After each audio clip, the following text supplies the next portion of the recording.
Tsunami হওয়ার কতটা ঝুঁকিতে বাংলাদেশ?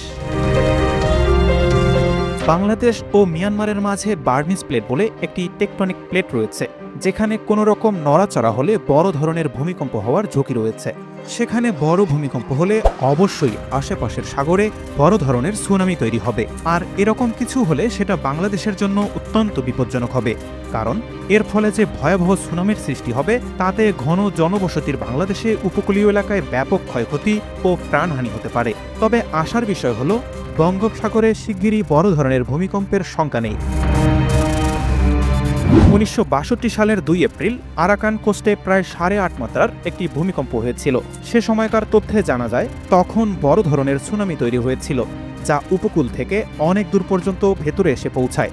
যদিও সে সময় জনসংখ্যা কম থাকায় ক্ষয়ক্ষতিও কম ছিল, তবে তারপরেও রাজধানী ঢাকার বিভিন্ন নদীর পানি বেড়ে ৫০০ মানুষের মৃত্যু হয়েছিল বলে জানা যায়।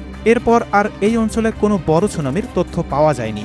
বিশেষজ্ঞদের মতে একবার ভূমিকম্প হওয়ার পর ওই প্লেটে শক্তি সঞ্চয় হয়ে পরবর্তী ভূমিকম্প হতে ৫০০ থেকে ৯০০ বছর পর্যন্ত লেগে যায়। সেই হিসেবে এখানে ওই প্লেটে বড় ভূমিকম্প হতে আরও ২০০ থেকে ২৫০ বছর বাকি আছে। ভৌগোলিকভাবে বাংলাদেশ ফানেল শেপ অবস্থায় রয়েছে, অর্থাৎ বাংলাদেশ থেকে সমুদ্র দক্ষিণ দিকে প্রসারিত হয়ে গেছে। আন্দামান বা ভারত মহাসাগরে যদি বড় সুনামি তৈরি হয়, ফানেল শেপ হওয়ার কারণে তার প্রভাব কিছুটা বাংলাদেশে এসেও লাগবে। যদিও সেটা হয়তো ইন্দোনেশিয়ার মতো অতটা প্রলয়ঙ্করী হবে না, কিন্তু আগে থেকে সতর্ক না হলে তাতেও অনেক প্রাণহানি ঘটতে পারে।